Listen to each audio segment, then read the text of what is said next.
ప్రార్థన చేసుకుని ప్రారంభించుకుందాం. ప్రేమగల తండ్రి, కృపగల దేవ, జీవం గల నాయన, పరిశుద్ధుడైన మహా గొప్ప దేవ, మీకా గ్రంథ ధ్యానంలోనికి మేము ప్రవేశిస్తున్నాం. మరొక్కసారి తండ్రి, ఈ 5వ సెషన్ని కూడా ఆశీర్వదించి తండ్రి, మా వెనికిడిలో మా జీవితాలను, మీ వాక్యం పట్ల అవగాహనను మరింత పెంచమని, మా బ్రతుకులను మరింత మెరుగుపరచమని మీ పాదాల చెంత వేడుకొనుచు యేసు ప్రభు వారి పవిత్రమైన నామములో ఈ ప్రార్థన సమర్పిస్తున్నాము తండ్రి, ఆమెన్. ప్రియులారా, మీకా గ్రంథ వివరణలో ఈరోజు మనము 5వ సెషన్లోనికి ప్రవేశిస్తున్నాం. అధ్యాయంలోనికి ఇంతకు ముందే మనం ప్రవేశించడం జరిగింది. 7 అధ్యాయాలు కలిగిన ఈ పుస్తకాన్ని మనం 3 భాగాలుగా విభజించుకున్నాం. మొదటి 2 అధ్యాయాలు మొదటి భాగముగా,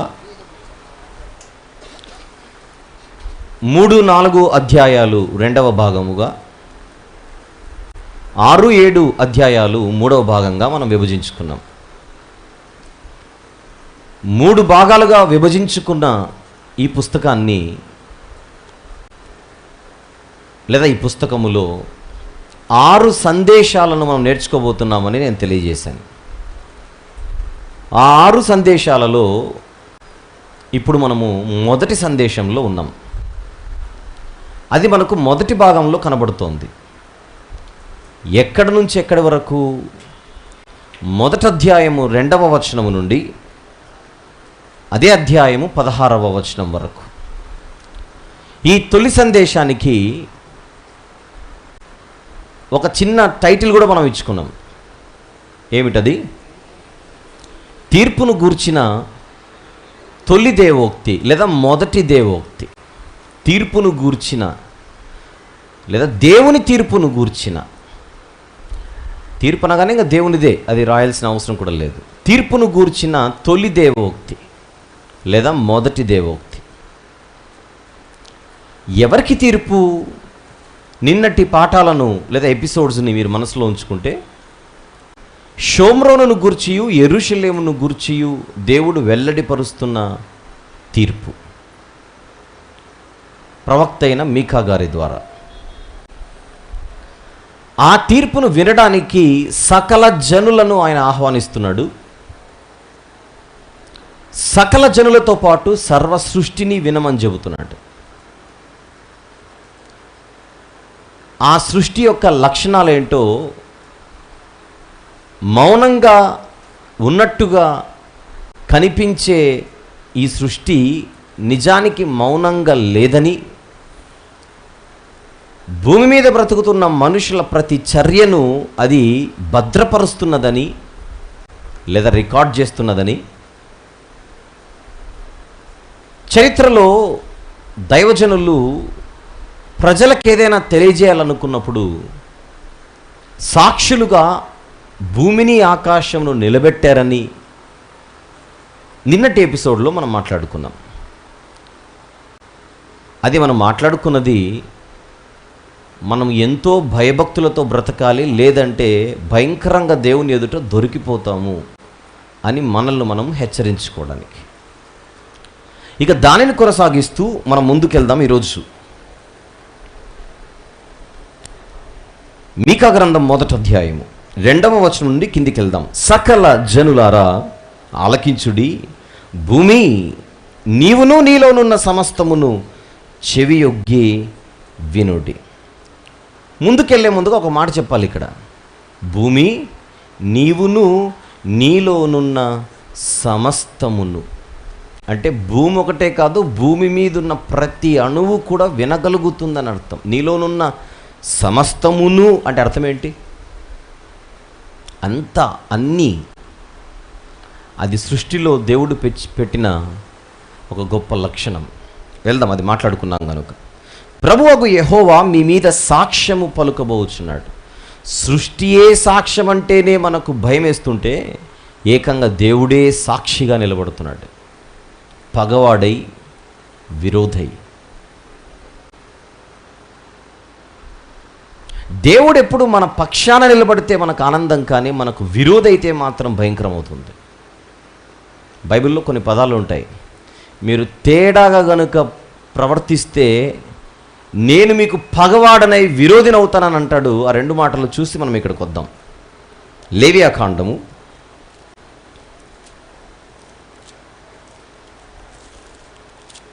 26వ అధ్యాయము. మీరు 14 నుంచి 17 రాసుకోండి. 14లో, మీరు నా మాట వినక నా ఆజ్ఞలనన్నిటినీ అనుసరింపకపోతే, 17వ వచనం, నేను మీకు పగవాడనవుదును అన్న మాట ఉంది చూడండి. నా మాటలను అనుసరించకపోతే నేను మీకు పగవాడనవుదును. అక్కడ పగవాడు అనే పదం ఉంది. ఇప్పుడు ద్వితీయోపదేశకాండంలో మరొక మాట చూద్దాం. 16, 17 వచనములు. నేను డైరెక్ట్గా 17కి వెళ్తున్నాను. కావున నా కోపము ఆ దినమున వారి మీద రగులు కొనును, నేను వారిని విడిచి వారికి విరోధినగుదును అన్న మాట ఉంది చూడండి. అక్కడ వారిని విడిచి నేను విరోధినగుదును, పగవాడనవుదును, విరోధినవుదును.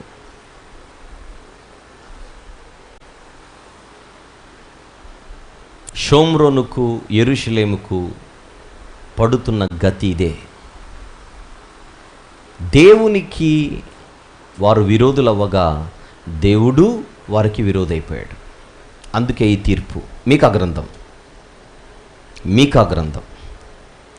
3వ వచనం, 2వ వచనంలో చివరి మాట, పరిశుద్ధాలయములో నుండి ప్రభువు మీ మీద సాక్ష్యము పలుకబోచున్నాడు. పరిశుద్ధాలయం అంటే ఎక్కడ చూసాం కదా నిన్న 11వ కీర్తన 4వ వచనంలో. ఏం చూసాం? 11వ కీర్తన 4వ వచనంలో పరిశుద్ధాలయం అంటే ఎక్కడుందో చూసాం కదూ. 4వ వచనం, యెహోవా తన పరిశుద్ధాలయంలో ఉన్నాడు, ఆయన సింహాసనము ఆకాశమందున్నది. ఆకాశమందున్న పరిశుద్ధాలయం. అక్కడున్న దేవుడు ప్రతిక్షణం నరులను పరిశీలిస్తున్నాడని చూస్తున్నాం మనం కదా. 4వ వచనంలో, ఆయన నరులను కన్నులారా చూచుచున్నాడు, తన కనుదృష్టి చేత ఆయన వారిని పరిశీలించుచున్నాడు. అలా ఒకరోజు షోమ్రోనును పరిశీలించాడు, యెరూషలేమును పరిశీలించాడు, ఆ షోమ్రోనున్న ఇశ్రాయేలు దేశమును పరిశీలించాడు, యెరూషలేమున్న యూదయను పరిశీలించాడు. పరిశీలించగా ఆయన త్రాసులో ఈ రెండు ప్రాంతాలు తక్కువగా కనబడి దోషులుగా నిలబడినట్టుగా ఈ గ్రంథం మనకు సెలవిస్తోంది. కంటిన్యూ. 4వ వచనం, 3వ వచనం, ఇదిగో యెహోవా తన స్థలము విడిచి బయలుదేరుచున్నాడు, ఆయన దిగి భూమి యొక్క ఉన్నత స్థలముల మీద నడువబోచున్నాడు. దేనికి నడవబోచున్నాడు? దేనికి రాబోచున్నాడు? దేనికి బయలుదేరబోచున్నాడు? శిక్షించడానికి, తీర్పును విధించి శిక్షను అమలు చేయడానికి. నిజంగా సింహాసనం దిగి నిజంగా భూమి మీదకి వస్తాడా? రాబోచున్నాడు, నడవబోచున్నాడు అనగానే ఆ భాషా పద ప్రయోగాన్ని మీరు లిటరల్గా తీసుకోకూడదు. దేవుని తీర్పులను వెల్లడిపరిచేటప్పుడు ప్రవక్తలు ఇలాంటి భాషా ప్రయోగాన్ని చేశారు. రూపకాలంకారంలో చెప్పబడుతున్న మాట. నిజంగా దేవుడు దిగితే 4వ వచనంలో, ఆయన నడువగా అగ్నికి మైనము కరుగునట్లు పర్వతములు కరిగిపోవును, లోయలు విడిపోవును, వాటము మీద పోసిన నీరు పారునట్లు అవి కరిగిపోవును. ఆయన ఉగ్రత ఏ లెవెల్లో ఉంటుందో నీ దేవుడనైన యెహోవా నగు నేను దహించు అగ్నిని అని అంటాడు. ఆయన ఉగ్రత యొక్క తీవ్రతను తెలియచేయడానికి ఉపయోగించబడిన పదజాలం అని అర్థం చేసుకోవాలి. కానీ నిజంగా ఆకాశాన్ని చీల్చుకొని నిజంగా పర్వతాల మీద ఆయన పాదం పెట్టి వాటిని కరిగేలా చేస్తాడు అని అక్షర రూపకంగా దాన్ని తీసుకోకూడదు. ఈ భాషను ఏమంటారంటే ఇంగ్లీష్లో it is a language of Epiphany అని అంటారు. ఎపిఫనీ.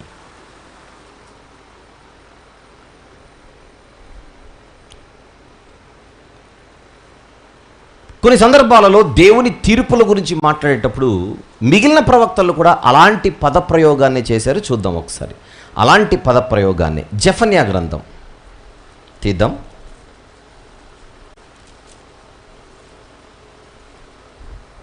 మొదటి అధ్యాయం 14వ వచనములో లేదా 14వ వచనము నుండి యెహోవా మహాదినము సమీపమాయెను.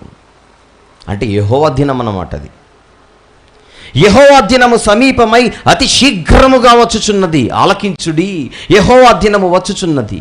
పరాక్రమశాలురు మహారోదనము చేయుదురు. ఆ దినము ఉగ్రత దినము, శ్రమయు ఉపద్రవమును మహానాశనమును కమ్ము దినము. అప్పుడేం జరుగుతుంది?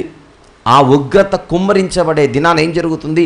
అంధకారము, గాఢాంధకారము కమ్ము దినము, మేఘములను గాఢాంధకారమును కమ్ము దినము. అంటే ఆయన ఉగ్రత కుమ్మరించే రోజున ఏ పట్టణం పైన అయితే, ఏ దేశం పైన అయితే ఆయన ఉగ్రతను కుమ్మరిస్తాడో ఆ రోజు నిజంగా అక్షర రూపకంగా గాఢాంధకారము కమ్ముకుంటుందనా? అదా దాని అర్థం? ఆయన ఉగ్రత ఏ ప్రాంతం మీదనైతే ఆయన కుమ్మరిస్తాడో ఆ ప్రాంతానికి అది అంధకార దినం అని అంటున్నాడు. అంధకార దినం. ఏంటి అంధకార దినం అంటే? నిజంగా సూర్యుడు ఎగిరిపోయి, లేదా నిజంగా సూర్యుడు మాయమైపోయి, లేదా సూర్యునికి ఏదన్నా కంప్లీట్గా మనకు చీకటి కమ్మేలా ఒక పెద్ద మేఘం అడ్డొచ్చేసి, మామూలు అంధకారం కాదు అది, గాఢాంధకారం. అంటే పక్కన ఎవరున్నారో కూడా తెలియనంత భయంకరమైన పరిస్థితి, చిమ్మ చీకటి. నిజంగా అలా జరుగుతుందా? చీకటిని డార్క్నెస్ అనొచ్చు. ఆ చీకటి ఒక రంగు చెప్పండి. చీకటి రంగు ఏంటి? తెలుపా నలుపా? నలుపు. నలుపుని ఇంగ్లీష్లో చెప్పండి, బ్లాక్. దేవుడు ఏ ప్రాంతం మీదనైతే ఆయన ఉగ్రత కుమ్మరిస్తాడో ఆ ప్రాంతానికి అది బ్లాక్ డే. ఏంటది? ఈ పదం వినే ఉన్నారు కదా మీరు, black day.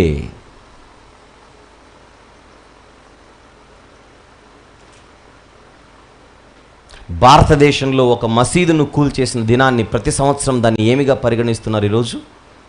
Black day. Telangana Andhra divide అయిన రోజున, బిల్లు పాస్ అయిన రోజున, పార్లమెంట్లో బిల్లు పాస్ అయిన రోజున తెలంగాణ వచ్చినందుకు కొంతమంది ఆనందిస్తుంటే రాష్ట్రాలు విడిపోయినందుకు మరికొంతమంది బాధపడ్డారు. టీవీ కార్యక్రమాల్లో ఎన్నో చర్చా వేదికలు ఏర్పాటు చేసి ఆ రోజు లైవ్ షోలు పెట్టి మాట్లాడుతుంటే సమైక్యాంధ్ర అనేటువంటి నినాదముతో సమైక్యాంధ్ర వాదులు ఎవరైతే ఉన్నారో బిల్లు పాస్ అయిందని బ్రేకింగ్ న్యూస్ రాగానే వాళ్ళు అన్నమాట, ఈరోజు ఈ తెలుగు ప్రజలకి డాష్ చెప్పండి, బ్లాక్ డే. వాళ్ళకి నచ్చలేదు కనుక అన్నారు. అది ప్రజలకు ఏదైనా అన్యాయం జరిగిందని ప్రతిపక్షాలు అనుకుంటే అసెంబ్లీలో వచ్చేటప్పుడు నల్ల బ్యాడ్జ్ని తగిలించుకొని వస్తారు. ఒక కీడును, ఒక ప్రతికూలతను, ఒక భయంకరమైన దుస్థితిని సూచించే రంగే నలుపు. అది చీకటి యొక్క రంగు. ఏ రోజైతే దేవుడు మనకు విరోధవుతాడో, ఎప్పుడైతే దేవుడు మనకు వ్యతిరేకంగా మన మీద సాక్ష్యము పలకడానికి, తీర్పులు విధించడానికి, శిక్షలు అమలు చేయడానికి ఆయన బయలుదేరతాడో, బయలుదేరడం అంటే నిజంగా చేరిదిగి కాదు, వెల్లడిపరుస్తాడో, అది ఆ ప్రాంత వాసులకు అంధకార కాలం. జెఫన్యా గ్రంథంలో యూదుల గురించి మాట్లాడుతున్నాడు. యూదుల మీదికి రాబోతున్న యెహోవా దినం అది.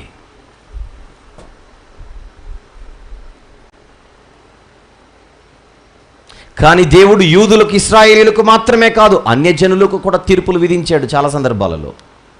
అలా అన్యజనులకు తీర్పులు విధించే కాలం వారికేంటో చూద్దాం ఒకసారి. ఇంకొక ఎగ్జాంపుల్గా యెషయా గ్రంథం 13.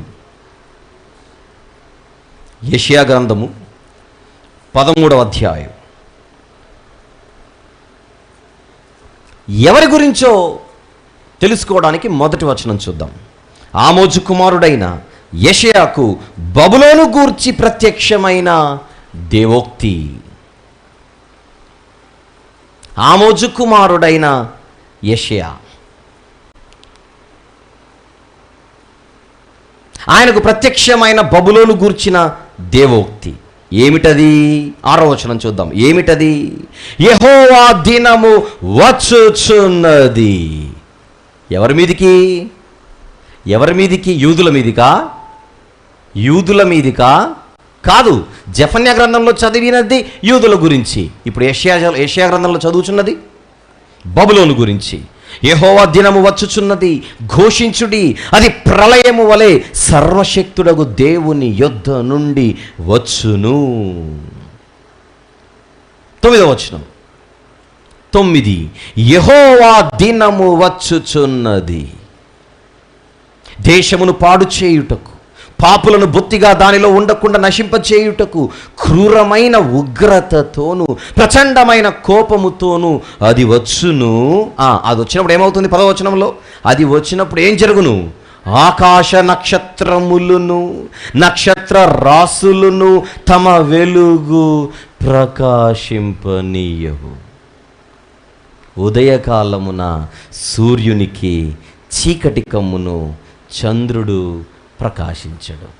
సేమ్, సూర్యునికి చీకటి కమ్మితే చంద్రుడు ప్రకాశించకపోతే ఏం జరుగుతుంది? గాఢాంధకారం. ఎవరికి గాఢాంధకారం? బబులోనీయులకు గాఢాంధకారం. ఇప్పుడు ఈ యొక్క పదజాలాన్ని మీరు అక్షర రూపకంగా తీసుకుంటే, లిటరల్గా తీసుకుంటే, ఓహో, బబులోనీయులను శిక్షించే రోజున దేవుడు సూర్యునికి చీకటి కమ్మ చేశాడట, దేవుడు చంద్రుని ప్రకాశించకుండా చేశాడట, నక్షత్రాలు కూడా ఆరిపోయాయట, మనం స్విచ్ ఆఫ్ చేస్తే లైట్ లాగిపోయినట్టుగా అని ఊహించుకుంటారా? అలా గనుక నిజంగా అక్షరాలా జరిగితే బబులోనీలకే కాదు, భూమి మీద ఉన్న ప్రపంచ ప్రజలందరికీ ఆ రోజు చీకటే. నిజానికి బబులోనీయులు పతనమైన రోజున వారి చేతుల్లో అష్టకష్టాలు పడిన బాధితులందరికీ అదొక అరుణోదయ దినం. అంతేనా? వాళ్ళకేమో వెలుగు. బబులోనీయులు పతనమైతే బాధితులకు వెలుగే కదా. మరి దీన్ని ఎలా అర్థం చేసుకోవాలి? దీనిని ఎలా అర్థం చేసుకోవాలి? నక్షత్రాలు వెలుగునివ్వవు, సూర్యునికి చీకటి కమ్ముతుంది, చంద్రుడు ప్రకాశించడు అనగానే దాన్ని ఎలా అర్థం చేసుకోవాలి? అది వారికి అంటే బబులోనీయులకు ఒక డాష్ చెప్పేయాలి, బ్లాక్ డే.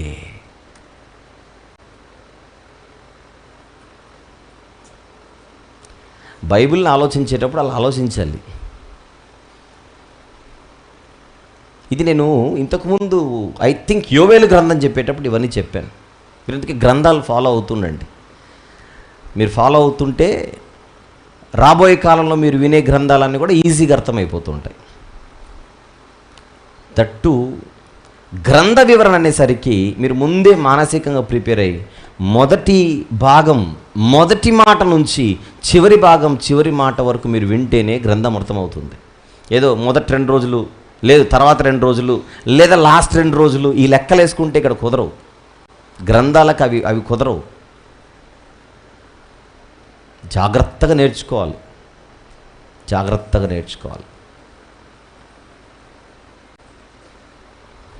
షోమ్రోను మీదికి, యెరూషలేము మీదికి దేవుడు రాబోచున్నాడు. రాబోచున్నాడంటే ఉగ్రతను కురిపించబోతున్నాడని అర్థం.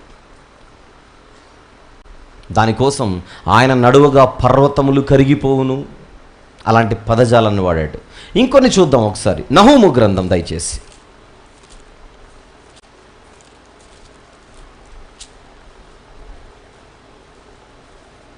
తీద్దామా? నహూము గ్రంథం ఎక్కడుంటుంది? నహూము జస్ట్ మీకాను పక్కకు జరిపితే నహూము వస్తుంది. మీకా పక్క గ్రంథమే. 2వ వచనం నుంచి చదువుదాం. మొదటి అధ్యాయం 2వ వచనం నుండి.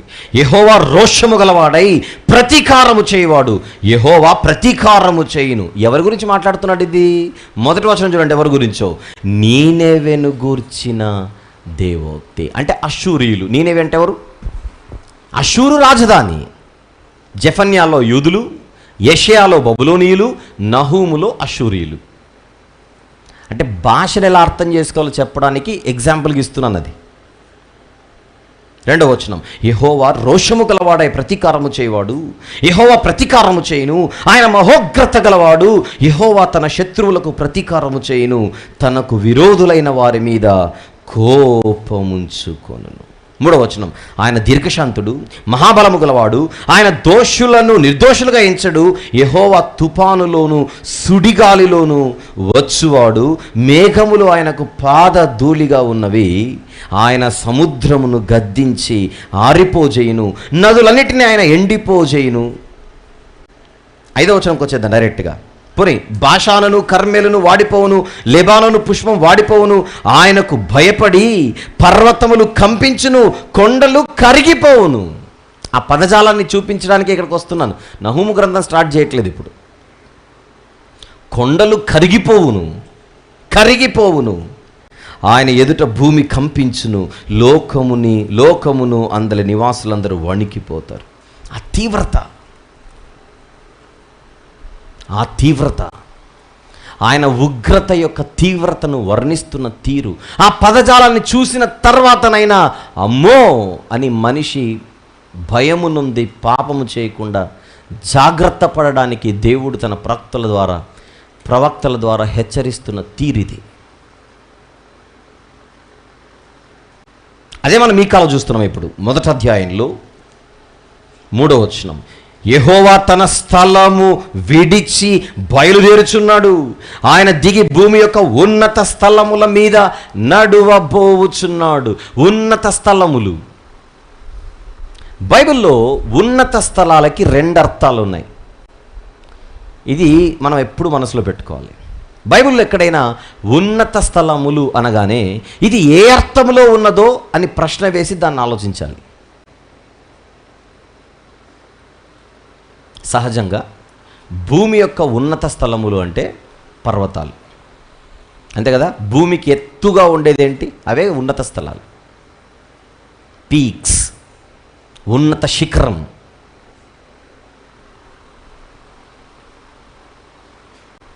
ఎవరెస్ట్ శిఖరాన్ని అధిరోహించడం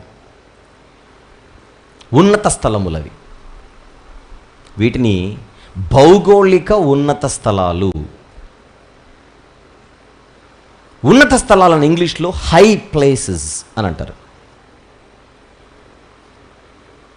భౌగోళిక ఉన్నత స్థలాలు, జియోగ్రఫికల్ హై ప్లేసెస్.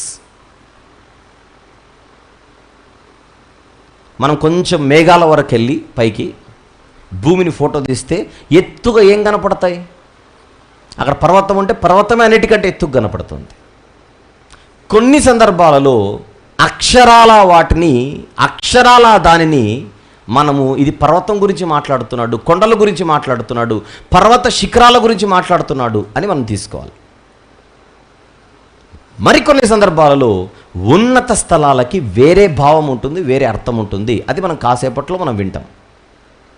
కానీ 3వ వచనంలో ఆయన ఉన్నత స్థలముల మీద నడవబోచున్నాడు. ఆ ఉన్నత స్థలాలు ఏంటో వెంటనే 4వ వచనంలో చెబుతున్నాడు. ఆయన నడువగా అగ్నికి మైనము కరుగునట్లు పర్వతములు కరిగిపోవును. పర్వతములు కరిగిపోతాయంటే ఇందాక నేను అందుకే చూపించాను. జెఫన్యా కానీ, నహూము కానీ, యెషయా కానీ నిజంగా కరిగిపోతాయని కాదు, ఆయన ఉగ్రతను సూచించే పదజాలం అది.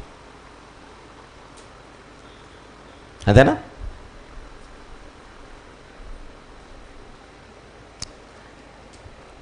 ఒక వ్యక్తి నా దగ్గర ఉండేవాడు, లేదా నాకు తెలిసిన వ్యక్తి. ఒక ఊత పదం వచ్చేది అతనికి, క్యాచీ వర్డ్. ఎప్పుడు ఆ పదాన్ని ఎక్కువ వాడుతుంటాడు. ఏమని? అన్న మీరు కనుక నా పక్కన ఉంటే కొండలతోనో కొట్లాడతానన్నా అనేవాడు. ఏంటి? మీరు నా పక్కన ఉంటే కొండలతో అయినా కొట్లాడతాను అంటే నిజంగా నేను ఊహించుకొని వీడు వెంటనే బాక్సింగ్ గ్లౌజ్ తీసుకొని వెళ్ళి కొండతో డుషుం అని ఫైట్ చేస్తాడని నేను ఊహించుకోకూడదు. కొండలతో అయినా కొట్లాడతానంటే అర్థం ఏంటి? అంత బలం, అతని కాన్ఫిడెన్స్ని చూపించే పదజాలం. మా ఆయన నా పక్కనుంటే 1000 ఏనుగుల బలం అండి. రోజు బూస్ట్ తాగుతున్నాడు ఏంటి కూర్చొని ఇక్కడైనా. 1000 ఏనుగుల బలం అంటే అర్థం ఏంటి? నిజంగా ఏనుగునయ్యే. ఆవిడ ధైర్యాన్ని సూచించే పదజాలం, హైపర్బోలిక్ లాంగ్వేజ్ అది. అలాగనే దేవుని తీవ్రతను సూచించే పదజాలాన్ని మనం చూస్తున్నాం ఇక్కడ. దేవుని ఉగ్రతను గూర్చిన తీవ్రత, అది ఉద్దేశం. కేవలం ఇక్కడే కాదు, చాలా సందర్భాలలో మిగిలిన భక్తులు కూడా ఇలాంటి పదజాలాన్ని వాడారు. కొన్ని చూద్దాం ఒకసారి. కీర్తనల గ్రంథంలోని 97వ కీర్తన. కీర్తనల గ్రంథములోని 97వ కీర్తన 5వ వచనం చూద్దాం ఒకసారి, లేదా మొదటి వచనం చూద్దాం ఒకసారి. యెహోవా రాజ్యము చేయుచున్నాడు అని చెప్పి 5వ వచనంకి వచ్చేసరికి, యెహోవా సన్నిధిని, సర్వలోకనాథుని సన్నిధిని పర్వతములు మైనము వలె కరుగుచున్నవి. కరుగుచున్నవి. అదే కీర్తనలో 144వ కీర్తన తీద్దాం ఒకసారి. అదే కీర్తనల గ్రంథంలో పర్వతాల గురించి, ఈ పదజాలం గురించి ఎలాంటి పదప్రయోగం చేయబడిందో చూద్దాం. 144వ కీర్తన 5వ వచనం చూద్దాం ఒకసారి. 5వ వచనం, యెహోవా నీ ఆకాశమును వంచి దిగిరమ్ము. ఏమంటున్నాడు భక్తుడు ఇక్కడ, దావీదు గారు? ఎలా రావాలంట దేవుడు? ఆకాశాన్ని వంచి రావాలట. ఆకాశాన్ని వంచి అంటే ఆకాశం యొక్క మెడకాయ వంచెనా? నువ్వు రాదేవా? ఆకాశమును వంచి దిగిరమ్ము, పర్వతములు పొగరాజునట్లు నీవు వాటిని ముట్టుము, మెరుపులు మెరిపించి వారిని చెదరగొట్టు. పర్వతములు పొగరాజునట్లు నీవు వాటిని ముట్టుము. నిజంగా చేయి పెట్టి పర్వతాలను ముట్టమని కాదు అది. నువ్వు రావాలి దేవా, నా ఆశ్రయ దుర్గమా, నువ్వు రావాలి. అది ఆయన ప్రార్థన. యెషయా గ్రంథం 64వ అధ్యాయం. యెషయా గ్రంథము 64వ అధ్యాయం మొదటి వచనము చూద్దాం. యెషయా గ్రంథం 64 మొదటి వచనము. గగనము చీల్చుకొని నీవు దిగి వచ్చేదవు గాక. గగనం అంటే ఆకాశం. ఆకాశాన్ని చీల్చుకొని ఇప్పుడు దేవుడు రావాలనా? నువ్వు దిగొస్తే నాకు మేలు ప్రభు అని ఒక భక్తుడు అంటున్నాడు అని అంటే, నా పక్షాన నువ్వు నిలబడి నాకు ఆశ్రయము కల్పించి నన్ను ఆదుకోదేవా, అది ఉద్దేశం. అలాగే మీకా గ్రంథాన్ని చదివేటప్పుడు కూడా షోమ్రోనుపై, యెరూషలేముపై దేవుని ఉగ్రత ఏ స్థాయిలో రాబోతున్నదో చూపించడానికి చెప్పబడిన పదజాలంగా దాన్ని మీరు పరిగణించాలి. ఆమోసు గ్రంథం 9వ అధ్యాయం 5వ వచనం చూద్దాం. ఆమోసు గ్రంథం 9వ అధ్యాయం 5వ వచనం. ఆయన సైన్యముల అధిపతియగు యెహోవా, ఆయన భూమిని మొత్తగా అది కరిగిపోవును. ఇక్కడ పర్వతములు కరిగిపోవును మీకా గ్రంథంలో. మరొక చోట కొండలు కరిగిపోవును. కరిగిపోవును, కరిగిపోవును అన్న మాట మనం పదే పదే చూస్తున్నాం. మైనము వలె కరిగిపోవును. మైనము కరిగిపోయిన తర్వాత ఇంకేం కనపడుతుంది అక్కడ? క్యాండిల్ కొత్తదేమో, దాని పొడవు వేరు.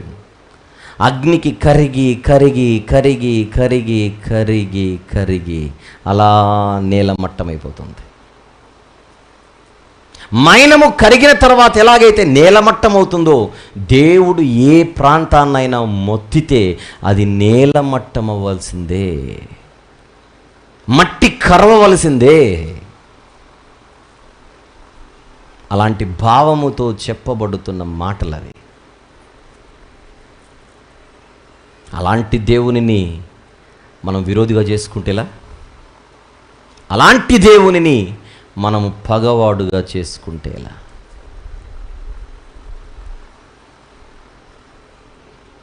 వాళ్ళు మారాలనే దేవుడు కోరుకున్నాడు. షోమ్రోను కానీ, యెరూషలేము కానీ, లేదా యూదులు, ఇశ్రాయేలీలు.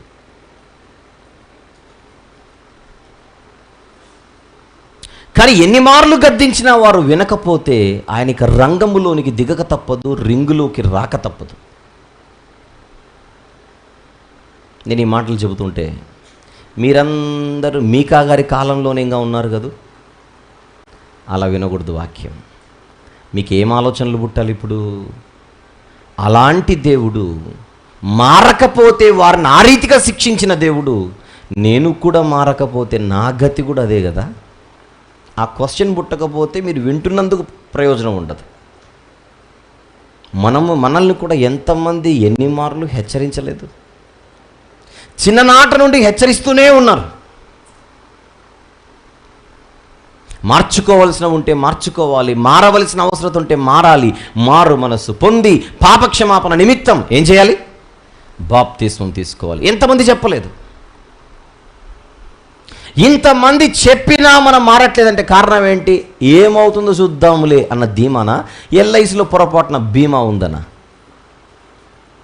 ఏంటి? What's our confidence here?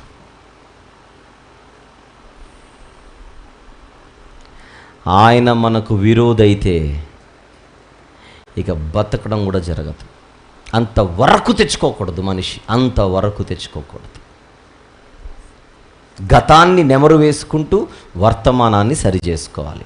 ఎప్పుడు గ్రంథాలను అలా చదవాలి. గతాన్ని నెమరు వేసుకుంటూ వర్తమానాన్ని సరి చేసుకోవాలి. వర్తమానాన్ని సరి చేసుకుంటే భవిష్యత్తు బాగుపడుతుంది.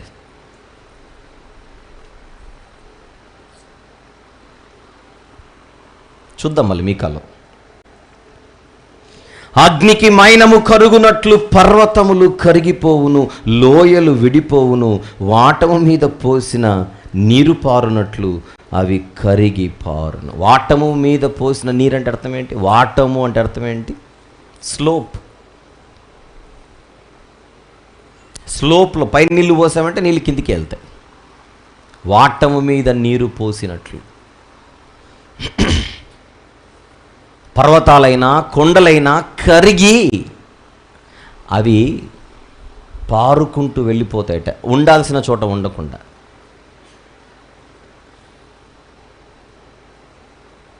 షోమ్రోనైనా యెరూషలేమైనా ఇక్కడ విచిత్రం ఏంటంటే ఈ రెండు పట్టణాలు కొండలపైనే ఉంటాయి.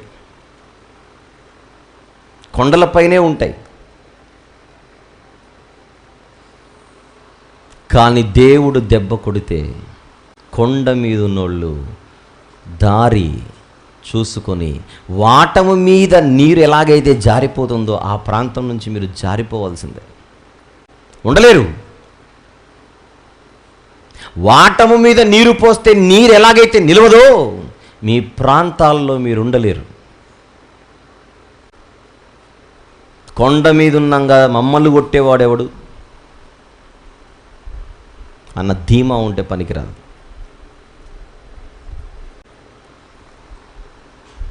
ఈ ప్రాంతాలు ఉన్నది కొండలపై, కానీ ఆ కొండలే కరిగిపోతే నువ్వెక్కడుంటావు?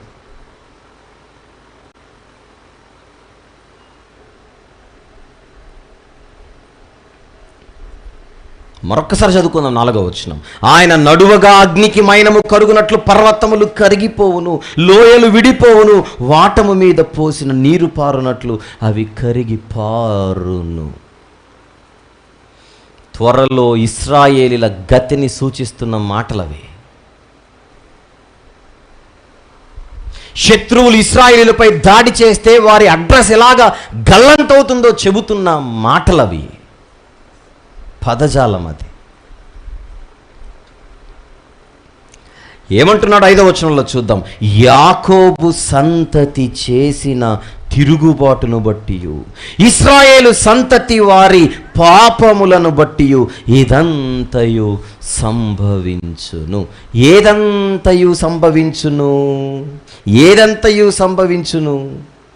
పర్వతాలు కరిగిపోవడం, కరిగిపోయి పారుకుంటూ వెళ్ళిపోవడం. భౌగోళిక పర్వతాల గురించి కాదు. అనుకుంటున్నావో దాన్నే దెబ్బతీస్తా నేను. నిలవడానికి చోటు కూడా లేకుండా నువ్వు పారిపోవలసిన పరిస్థితి వస్తుంది. పారిపోవలసిన పరిస్థితి. ఎవరి గురించి మాట్లాడుతున్నారు ప్రభువా మీరు అని అడిగితే, యాకోబు సంతతిని గూర్చి అన్నాడా 5వ వచనంలో? ఇశ్రాయేలు సంతతి. ఈ సందర్భంలో 10 గోత్రాల వారు అని అనుకోవాలి. మొదట మీరు 10 గోత్రాల వారు అనుకోండి. యాకోబు సంతతి అంటే ఒకటేసారి 12 మంది అని అనుకోకుండా ఫస్ట్ 10 అనుకోండి. రాజ్యం డివైడ్ అయిపోయిన తర్వాత రాయబడుతున్నటువంటి గ్రంథము కదా మరిది. యాకోబు సంతతి చేసిన తిరుగుబాటును బట్టి, ఇశ్రాయేలు సంతతి వారి పాపములను బట్టి ఇదంతయు సంభవించును. యాకోబు సంతతి వారు తిరుగుబాటు చేయుటకు మూలమేది? అది షోమ్రోనే కదా. షోమ్రోనే కదా. ఇశ్రాయేలీల రాజధాని పట్టణమైన షోమ్రోను కదా.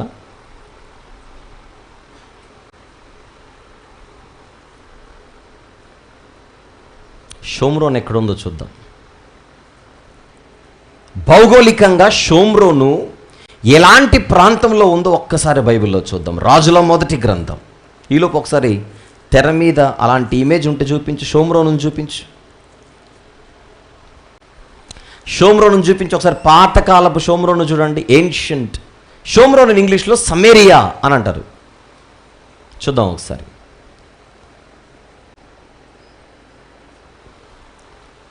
షోమ్రోను ఉందా? కొంచెం అలర్ట్గా ఉండాలి ఇక మీరు. సరే, ఈలోపు వచ్చేద్దాం. రాజుల మొదటి గ్రంథం వచ్చిందట. అదండి నిజంగా షోమ్రోన్ యొక్క పురాతన శిథిలాలు చూస్తున్నారుగా. అయితే అది లోయలో ఉందా, మైదానంలో ఉందా, లేకపోతే ఇంకెక్కడుంది? అది తెలుసుకోవడానికి బైబిల్లోకి వద్దాం. రాజుల మొదటి గ్రంథం 16వ అధ్యాయం. రాజుల మొదటి గ్రంథం 16వ అధ్యాయం. మనకు బాగా తెలుసు అహాబు, యెజెబెలు, అహాబులు. అహాబు యొక్క తండ్రి ఒమ్రీ. అహాబు తండ్రి ఎవరు? ఒమ్రీ. రైట్. ఇతను ఏం చేశాడో చూద్దాం.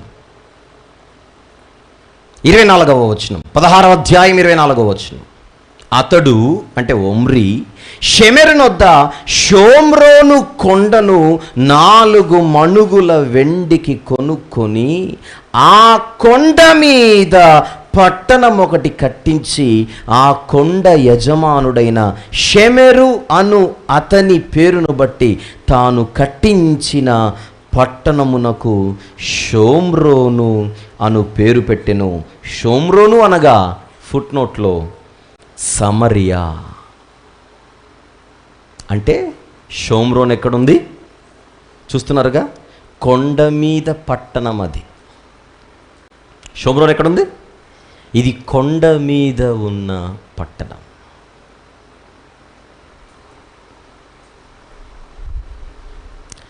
నిన్న చెప్పాను కదా, యెరూషలేం కూడా కొండ మీదే ఉంది, షోమ్రోను కొండ మీదే ఉంది.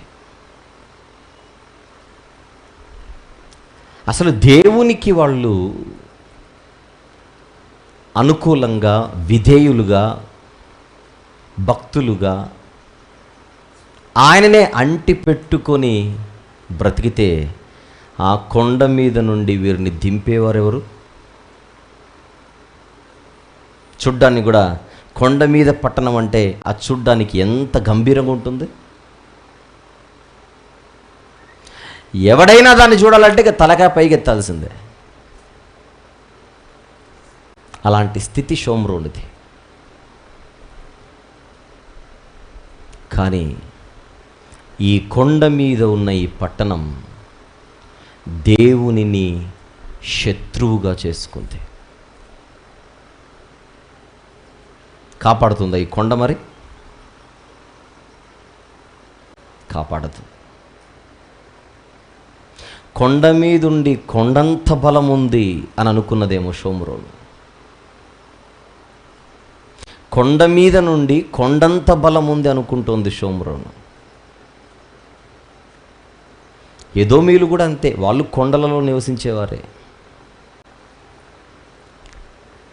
ఎదోమీయులు అంటే ఏశావు సంతానం, కొండలలో నివసిస్తూ నన్ను ఎవడు కొడతాడు అనుకునేవారట. చూద్దాం ఒక మాట. ఓబద్యా గ్రంథం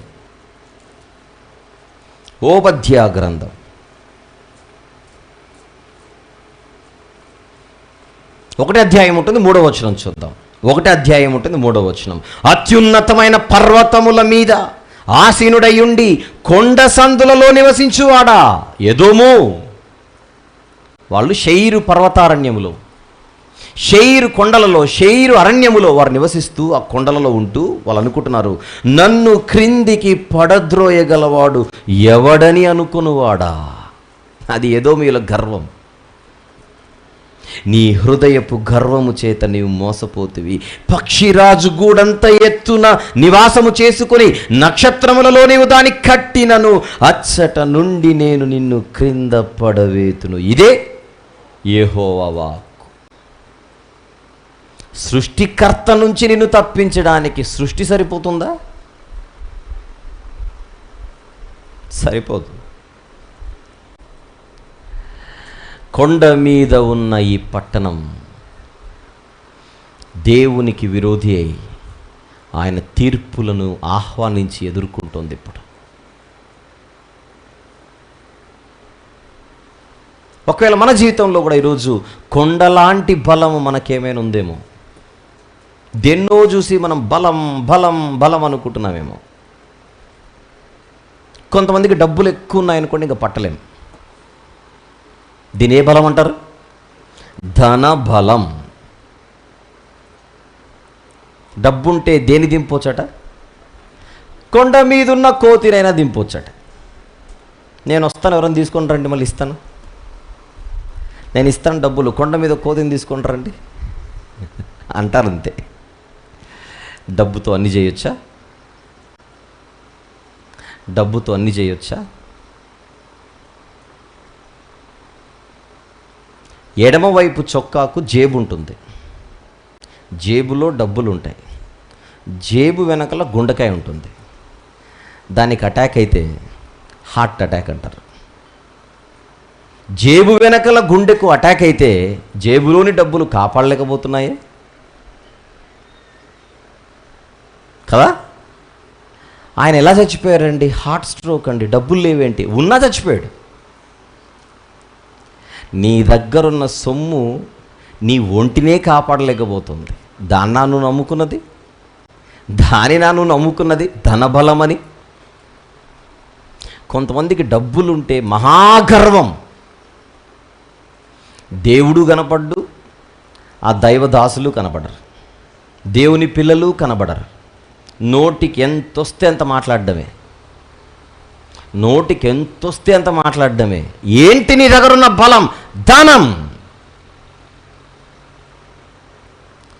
దేవుని సేవకుల దగ్గర వాక్యం ఉంది. ఆ వాక్యం వారిని పరలోకానికి తీసుకొని వెళ్తుంది. నీ దగ్గర ఉన్న డబ్బు అది బలం కాదు, వాపు. ఏంటది? వాపు. ఆ వాపుని చూసి నువ్వేమనుకుంటున్నావు? బలం బలం బలం బలం. ధనానికి ఆల్రెడీ పడిపోయావు నువ్వు. ధనాశతో ఆల్రెడీ పడి ధన దెబ్బ తగిలింది నీకు. ధన దెబ్బ తగిలితే వచ్చేది వాపు. కింద పడితే దెబ్బ తగిలితే వచ్చేది వాపేగా. బైక్ మీద నుంచి వెళ్తూ ఒకడు కింద పడి చేతికి పెద్ద ఇక్కడ భుజం కింద, భుజం నుంచి ఈ మోచేతి వరకు ఉన్న భాగానికి బాగా దెబ్బ తగిలింది. 3వ రోజుకి పెద్ద వాపు వచ్చింది. అద్దంలో చూసుకొని మురిసిపోతున్నాడట అని. దేనికి? బల్లమనా? వాపు నాయన అది. అలా ధనం ఒక వాపు. కొంతమందికి పదవి బలం, కుర్చీ బలం. పదవి ఉంటే పట్టుకోలేము చూడండి. 5 ఏండ్ల తర్వాత ఉంటుందో ఊడుతుందో తెలియని పదవిని చూసేనా నువ్వు బలం అంటుంది. ఆ పదవి కూడా బలం అనుకుంటున్నావు. కరెక్ట్గా మాట్లాడితే పదవి ఏంటి? వాపు. 5 ఏండ్ల తర్వాత అయినా నువ్వు దిగొచ్చు, 5 ఏండ్లకు ముందే పోవచ్చు. ఎవరికి తెలుసు? ఎవరికి తెలుసు? 5 ఏళ్ల పాటు అసెంబ్లీలో మాట్లాడదాం అనుకున్నావేమో, కుర్చీలో కూర్చున్న 2వ సంవత్సరానికే నీ గురించి సంతాప సభ పెట్టారేమో అసెంబ్లీ సభలో. ఎంతమంది ఎమ్మెల్యేల గురించి మనం సంతాప సభలు చూడలేదు అసెంబ్లీ సభలో? పదవి బలమా? ధనము బలమా? వెనకల 10 మంది తిరిగి నమస్కారం కొట్టి సలాం కొడితే చాలు, ఇంకా పట్టలేం. ఇదే బలం, జన బలం. ఒకటిది ధన బలం, ఇంకొకటిది జన బలం. వీటిని బలాలుగా చేసుకొని బలమైన దేవుడిని పక్కన పెడితే చుక్కలు చూడక తప్పదు. షోమ్రోను చేసిన తిరుగుబాటు. 5వ వచనం మీకా గ్రంథం 1వ అధ్యాయం. యాకోబు సంతతి చేసిన తిరుగుబాటును బట్టి, ఇశ్రాయేలు సంతతి వారి పాపములను బట్టి ఇదంతయు సంభవించును. ఏం చేశారట వీళ్ళు? తిరుగుబాటు. ఎవరి మీద తిరుగుబాటు? ఎవరి మీద తిరుగుబాటు? దేవుని మీద. ఏమి చూసుకొని తిరుగుబాటు? ఏదో నమ్ముకున్నారు వీళ్ళు, దేనినో ఆశ్రయించారు వీళ్ళు. ఆశ్రయ దుర్గాన్ని పక్కన పెట్టేశారు. ఇది గతం. ఇప్పుడు మనం చూడవలసింది వర్తమాన కాలం. మన జీవితంలో ఇలాంటి తప్పు చేస్తున్నామేమో, పక్కన పెట్టి దేవుణ్ణి. ఆ తప్పు చేయకుండా మనం జాగ్రత్త పడదాం. షోమ్రోన్ ఎక్కడుందని చూసే మనం రాజుల గ్రంథంలో. కొండ మీద పట్టణం అది, కొండ మీద. Right, next. యూదా వారి ఉన్నత స్థలములు ఎక్కడివి? యెరూషలేములోనివే కావా? ఒకవైపు షోమ్రోను గురించి మాట్లాడాడు, వెంటనే యెరూషలేము గురించి మాట్లాడుతున్నాడు. ఒకవైపు షోమ్రోను గురించి మాట్లాడాడు, వెంటనే యెరూషలేము గురించి. 2 రాజధానుల గురించిన దేవోక్తి. ఏంటి యెరూషలేము దగ్గర జరుగుతున్న తప్పు? యెరూషలేములో జరుగుతున్న తప్పేంటి? యెరూషలేములో ఉన్నత స్థలములు కనబడుతున్నాయట దేవునికి. అదేనా? యూదావారి ఉన్నత స్థలములు ఎక్కడివి? యెరూషలేములోనివే కావా? అంటే యెరూషలేమును దేవుడు శిక్షించడానికి కారణం ఆ యెరూషలేములో కనబడుతున్న ఉన్నత స్థలాలన్నమాట. ఇందాక చెప్పాను, ఉన్నత స్థలం అనే పదాన్ని మనసులో పెట్టుకోమని. యెరూషలేములో ఉన్నత స్థలాలు ఉన్నాయా? ఉంటే తప్పేంటి? ఏంటి ఉన్నత స్థలం అంటే? చెప్పాను, ఉన్నత స్థలానికి లేదా ఉన్నత స్థలాలకు 2 అర్థాలు ఉంటాయని చెప్పాను ఇంతకుముందే, పావుగంట ముందు. రాసుకున్నారో లేదో అది. ఉన్నత స్థలాలకు బైబిల్లో 2 అర్థాలు ఉంటాయి. ఆ 2 అర్థాలలో మీరు చదువుతున్న ఆ వాక్య భాగంలో ఏ అర్థంలో వస్తున్న ఉన్నత స్థలం అది? కొద్దిసేపు యెరూషలేం గురించి మాట్లాడుతున్నాం కనుక ఒక మాట. అసలు యెరూషలేం అన్నది నిజంగా భౌగోళికంగా ఎక్కడుందో బైబిల్లో చూద్దాం, తర్వాత మరొకటి చూద్దాం. కీర్తనల గ్రంథము, ఆ కీర్తనల గ్రంథములోని 48వ కీర్తన, 48వ కీర్తన 2వ వచనం చూద్దాం. 2వ వచనం. ఉత్తర దిక్కున మహారాజు పట్టణమైన సియోను పర్వతము ఏంటి సియోను పర్వతం అంటే? ఇక్కడ సియోను మహారాజు పట్టణం అని దేనికి పేరు? యెరూషలేముకి. ఉత్తర దిక్కున మహారాజు పట్టణమైన సియోను పర్వతము రమ్యమైన ఎత్తుగల చోట ఉంచబడి సర్వభూమికి సంతోషకరముగా ఉన్నది. యెరూషలేం ఎక్కడుంది? ఎత్తుగల చోట. ఆ పదాన్ని చూడాలి మీరు. ఎత్తుగల చోట, మహారాజు పట్టణము ఎత్తుగల చోట ఉండి ఎవరికి సంతోషముగా ఉన్నది? ఎవరికి సంతోషముగా ఉన్నది? సర్వ భూమికి సంతోషముగా ఉన్నది. విలాపవాక్యములు మరొక మాట చూద్దాం. విలాపవాక్యములు 2వ అధ్యాయం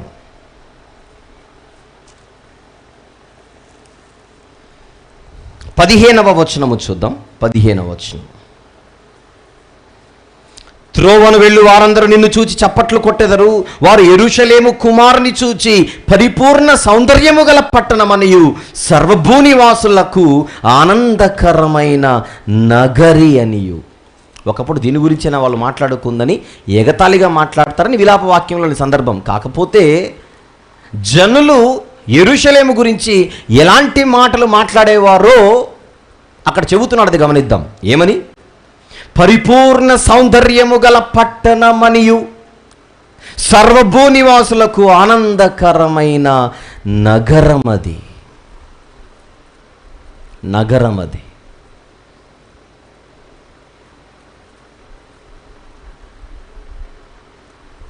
ఎక్కడుంది? ఎత్తుగల చోట. నిజంగానే ఎత్తుగల చోటు ఉందా? నిన్న చూశారు కదా మ్యాప్లో. ఇంకొకసారి చూద్దాం. యెరూషలేం యొక్క అడ్రస్ చూడండి. నేను చూసిందే మళ్ళీ చూస్తున్నాం మనం. యెషయా గారు సేవ చేసిన ప్రాంతం అది. మిగిలిన ప్రాంతాలతో పోలిస్తే యూదయ దేశంలో అన్నిటికంటే ఎత్తైన స్థలములో ఉన్నత శిఖరాలపై యెరూషలేము కనబడుతోంది. అంటే షోమ్రోను కూడా ఉన్నత శిఖరంపై లేదా కొండపై ఉంటే ఇది కూడా కొండపై ఉన్నట్టుగా మన కళ్ళకి ఎత్తైన చోట ఉన్నట్టుగా కనబడుతోంది. అయితే మీకా గ్రంథంలో యూదావారి ఉన్నత స్థలములు ఎక్కడివి? అవి యెరూషలేములో ఉన్నవి కదా అంటున్నాడు. మరి దాని అర్థం ఏంటి? Come back. మీకా గ్రంథం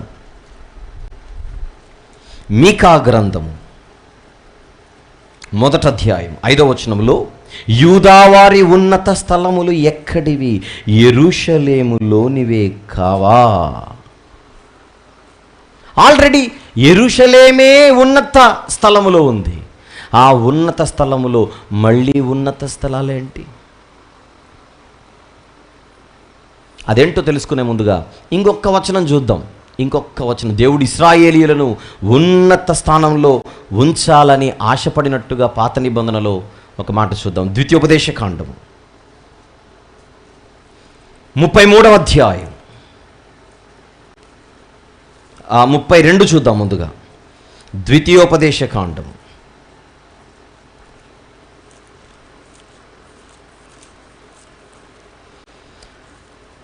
32వ అధ్యాయం 13వ వచనం చూద్దాం ఒకసారి. 13వ వచనం. భూమి యొక్క ఉన్నత స్థలముల మీద వానిని ఎక్కించెను. వానినంటే ఎవడు? ఎవడు వీడు? 12 గోత్రాల వారైన ఇశ్రాయేలీలందరినీ కలిపి ఒక వ్యక్తిగా సంబోధిస్తూ చెబుతున్న మాటది.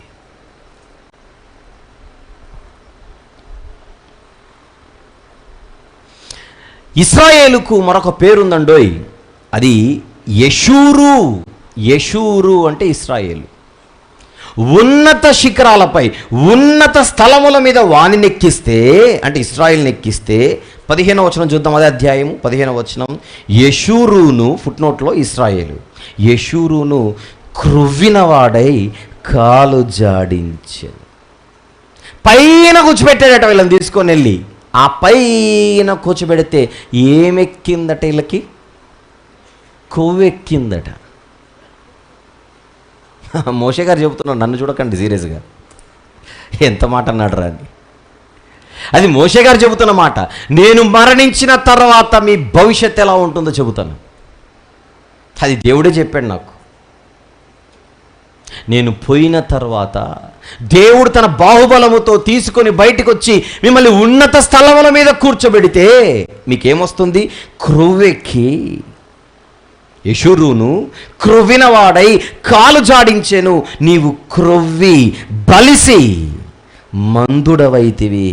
వాడు అంటే ఇశ్రాయేలు తనను పుట్టించిన దేవునిని విడిచెను, తన రక్షణ శైలమును తృణీకరించెను.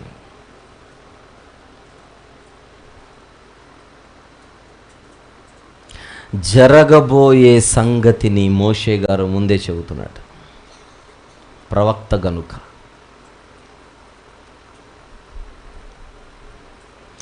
ఎలా దేవుని విడిచిపెట్టాడో అదే వచనంలో చూద్దాం. 16వ వచనం, అదే అధ్యాయంలో. వారు అన్యుల దేవతల చేత ఆయనకు రోషము పుట్టించిరి. ఏం చేశారు వీళ్ళు? అన్యుల దేవతల చేత ఆయనకు రోషము పుట్టించిరి, హేయ కృత్యముల చేత ఆయనను కోపింపజేసిరి. అంటే దేవునిని విడిచిపెట్టి ఇతర ఆరాధనలోనికి వెళ్ళిపోయారు. ఎవరు? ఇశ్రాయేలీలు. అంటే 12 గోత్రాల వారు. రాజ్యము డివైడ్ అవ్వకముందు వాళ్ళ పరిస్థితి అదే, రాజ్యము డివైడ్ అయిన తర్వాత కూడా పరిస్థితి అదే. కనానులోనికి అడుగు పెట్టకముందే అరణ్యములో దూడను చేయించుకొని అక్కడ పూజించడానికి సిద్ధపడిన చరిత్ర వీళ్ళది. దేవునిపై తిరుగుబాటు, దేవుణ్ణి విడిచిపెట్టి మరొక ఆరాధనలోనికి వెళ్ళడం.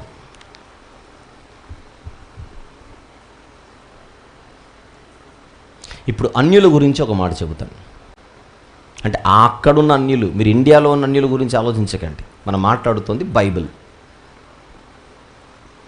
బైబిల్లో పాత నిబంధనలో అన్యులు, వారి ఆరాధన స్థితి, ఆరాధన పద్ధతి ఎలాగుండేది అని చూస్తే, వారి దేవతలకు కొన్ని ఉన్నత స్థలాలు కట్టుకునేవారు. ఉన్నత స్థలాల దగ్గరకు వస్తున్నాను. మనం దాని గురించే కదా మీకా గ్రంథంలో ప్రశ్నించింది. ఉన్నత స్థలానికి 2 అర్థాలు ఉన్నాయని చెప్పాను. ఒకటి, పర్వతాల మీరు ఉన్నత స్థలాలనండి, నో ప్రాబ్లం. నిజంగానే భూమి మీద ఎత్తైన స్థితిలో ఉంటాయి కనుక ఉన్నత స్థలాలు, హై ప్లేసెస్.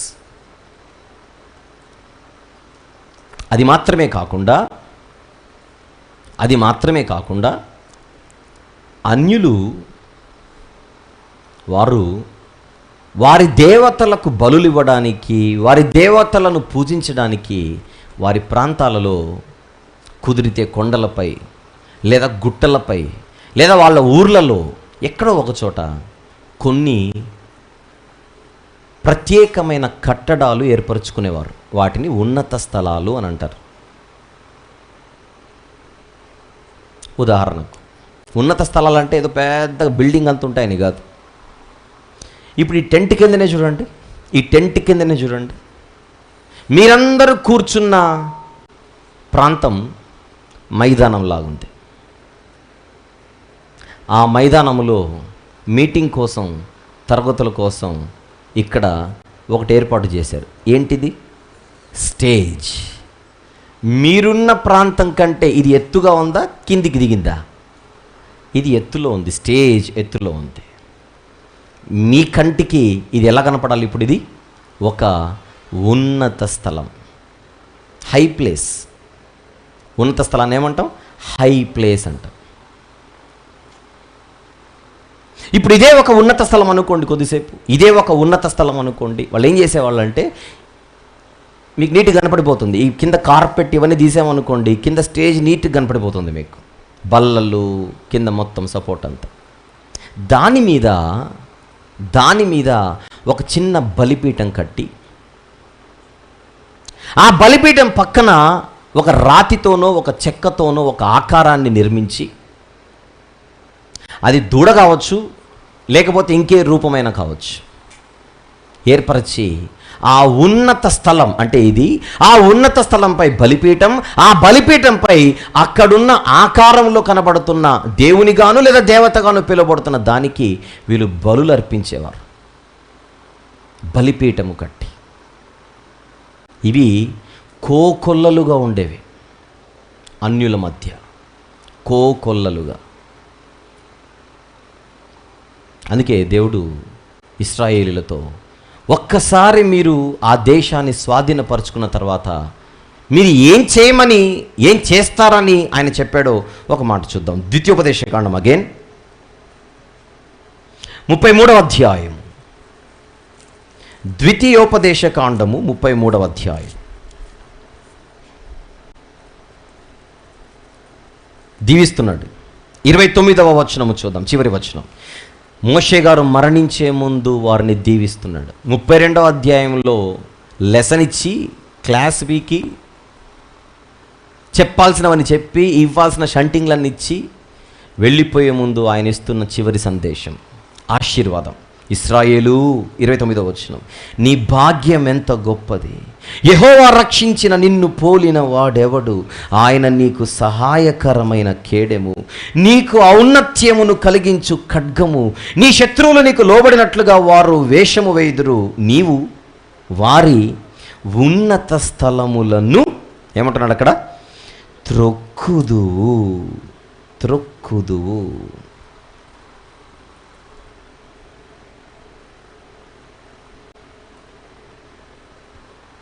అంటే అన్యులకు ఏమున్నాయని అర్థమైపోతుంది. క్లూ అక్కడ ఉన్నత స్థలాలు. ఉన్నత స్థలాలు అంటే ఎలా ఉంటాయి?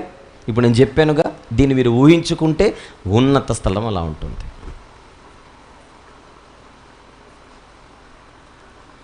ఊహించుకోవడానికి ఇబ్బంది ఉంటే తెర మీద చూద్దాం, సరదాగా చూపించు. మరి ఉన్నత స్థలాలు ఎలా ఉంటాయో, పాతకాలపు ఉన్నత స్థలాలు ఎలా ఉంటాయో చూద్దాం. చూసారా? చాలు, అది ఒక రకమైన ఉన్నత స్థలం. అది గుర్తుపెట్టుకోండి.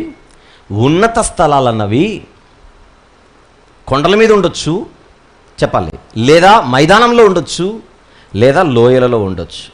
మీరు ఉన్నత స్థలం అంటే ఎప్పుడు కొండల మీదే అనుకోకూడదు, ఎక్కడైనా ఉండొచ్చు. ఇంకొకటి చూపించు. ఇది ఒక రకమైన, అది నిజమైన ఉన్నత స్థలం, ఏదో ఇమేజ్ ఆర్టిస్ట్ గీసింది కాదు అది. నెక్స్ట్ ఇంకొకటి చూసారా, ఇది ఒక ఉన్నతమైన స్థలం. ఏం చేశారు? ఒక స్టేజ్, పెద్ద స్టేజ్ లాగా గట్టి, పాతవి శిథిలాలు మనం చూస్తున్నాం, ఉన్నత స్థలాల శిథిలాలు అవి. ఇంకా చూపించు. అదొక ఉన్నత స్థలం. ఇది కొంచెం మీకు ఇంకొంచెం అవగాహన వస్తుంది. చూడండి, ఒక గుట్ట మీదనో ఎక్కడో ఉంది అది, పోనీ కొండ మీదనే అనుకోండి, అలాంటిది నేల మీద కూడా ఉండొచ్చు అని చెప్తున్నాను మళ్ళీ. అదొక ఉన్నత స్థలం.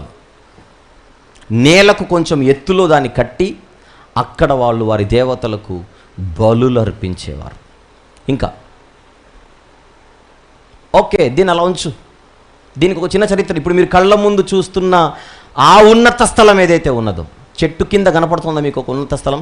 చెట్టు కింద కూడా ఉన్నత స్థలం ఉందండోయ్. ఆ ఉన్నత స్థలాన్ని చూస్తే ఒక స్టేజ్ లాగా ఉంది మీకు. మీటింగ్ అయిపోయిన తర్వాత తీసేస్తే స్టేజ్ ఎట్లుంటుంది అలా ఉంది అది. మధ్యలో ఒక బలిపీఠం కనపడుతుంది మీకు. బలిపీఠం మీరు బాగా గమనిస్తే బలిపీఠానికి కొమ్ములు కూడా కనపడుతున్నాయి అక్కడ. బలిపీఠానికి కొమ్ములు ఉన్నాయి చూడండి, చిన్న కార్నర్లో. ఇలాంటిది ఇంకొకటి ఉంది, చూపించు. రైట్, ఇలాంటిది ఇది. ఇప్పుడు వెనక్కి వెళ్ళి దాన్ని చూపించు. ఇది ఏంటో చెప్పనా? ఇది బైబిల్లో చెప్పబడిన ఒక బలిపీఠం, ఒక ఉన్నత స్థలం. అది ఎవరు చేయించిందో చెప్పమంటారా? ఇశ్రాయేలీలు యూదులు డివైడ్ అయిన తర్వాత ఇశ్రాయేలీలకు మొదటి రాజు యెరోబాము. ఈ యెరోబాము ఇశ్రాయేలీలతో, మీరు యెరూషలేముకి వెళ్ళి బలులు అర్పించడం అన్నది ప్రతిసారి మీకు ఇబ్బంది అవుతుంది, అందుకోసం నేనే మీకు ఒకటి ఏర్పాటు చేస్తాను అని బేతేలులో ఒకటి, దానులో ఒకటి అతను దూడని ఏర్పాటు చేసి అక్కడ బలులు అర్పించమని వారిని పంపించినట్టుగా, నడిపించినట్టుగా మన బైబిల్లో చూద్దాం. రెఫరెన్స్ చూద్దాం. రాజుల మొదటి గ్రంథం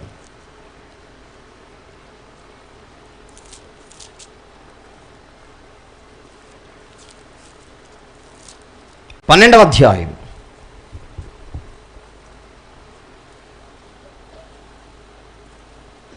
26 నుంచి చదువుకుంటూ వద్దాం అర్థం కావడానికి. రాజుల మొదటి గ్రంథం 12:26 నుంచి. ఈ జనులు యెరూషలేమునందున్న యెహోవా మందిరమందు బలులు అర్పించుటకు ఎక్కిపోవుచుండిన ఎడల ఈ జనుల హృదయం యూదారాజైన రెహబాము అను తన యజమానుని తట్టు తిరుగును. అప్పుడు వారు నన్ను చంపి యూదారాజైన రెహబాము వద్ద మరలా చేరుదురు. రాజ్యము మరలా దావీదు సంతతి వారి దగును అని యెరొబాము తన హృదయమందు తలంచి ఆలోచన చేసి 2 బంగారపు దూడలు చేయించి జనులను పిలిచి, యెరూషలేమునకు పోవటం మీకు బహు కష్టము.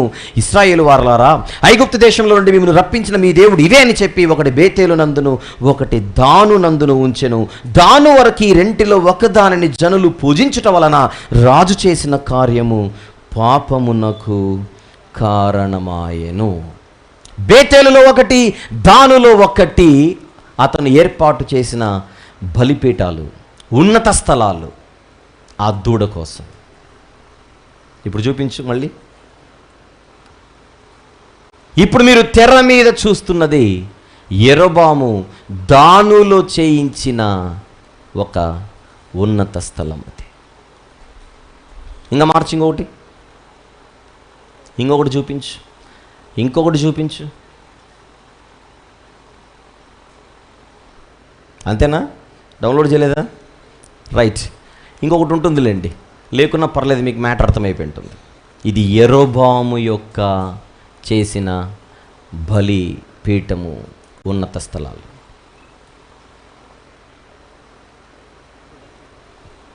అదే ఇవన్నీ అదే అంటే ఆ యెరొబాముది ఇంకొంచెం బెటర్ పిక్చర్తో మీకు చూపిద్దాం అనుకున్నాను. No issues. అంటే ఉన్నత స్థలం అంటే ఎలా ఉంటుందో మీకు ఒక అవగాహన వచ్చింది అనుకుంటున్నాను. ఉన్నత స్థలం నిజానికి ఈ అలవాటు ఎవరిది? అన్యులది.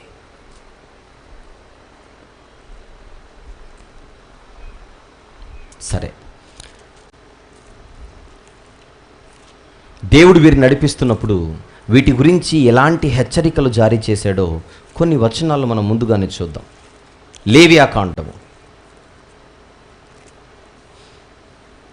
తీద్దామా? లేవియాకాండము 26వ అధ్యాయం.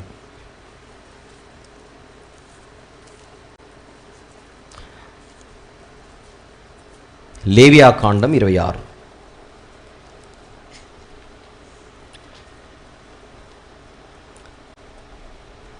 27 నుంచి 30 రాసుకోండి మీరు.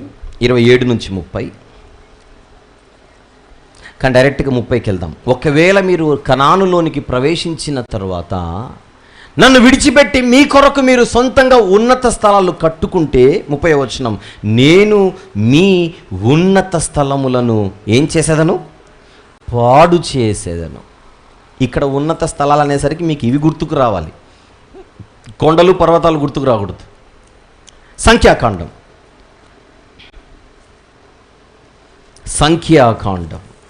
33వ అధ్యాయం 51-52 వచనములు చూద్దాం. 51-52. నీవు ఇశ్రాయేలీయులతో ఇట్లనుము, మీరు యొర్దానును దాటి కనాను దేశమును చేరిన తర్వాత ఆ దేశ నివాసులందరినీ మీ ఎదుటి నుండి వెళ్ళగొట్టి వారి సమస్త ప్రతిమలను నాశనము చేసి వారి పోత విగ్రహములన్నిటినీ నశింపజేసి, నెక్స్ట్, వారి ఉన్నత స్థలములనన్నిటినీ పాడు చేసి ఆ దేశమును స్వాధీనపరుచుకొని దానిలో నివసించవలెను. అలా నివసించమని నేను చెప్పిన తర్వాత మీరు అలా నివసించకుండా మీరు కొత్తగా ఇంకా ఉన్నత స్థలాల్లో కట్టుకుంటే మిమ్మల్ని వదలను, మీరు కట్టుకున్న ఉన్నత స్థలాలను విడిచిపెట్టను అని చెబుతున్నాడు లేవియాకాండంలో. సంఖ్యాకాండంలో ఏం చెబుతున్నాడు? చెయ్యాల్సింది, వెళ్ళిన తర్వాత చేయవలసింది చెప్పాడు. కానీ వెళ్ళిన తర్వాత మీరు చెయ్యకపోతే మీతో పాటు అవి, వాటితో పాటు మిమ్మల్ని అందరినీ తీసేస్తానని చెప్పాడు. అది ముందే చెప్పాడు.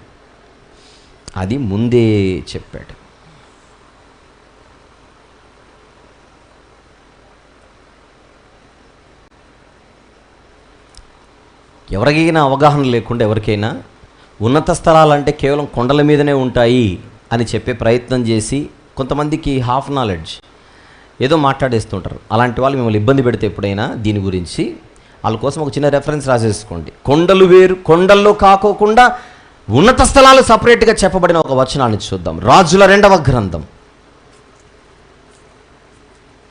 16వ అధ్యాయం,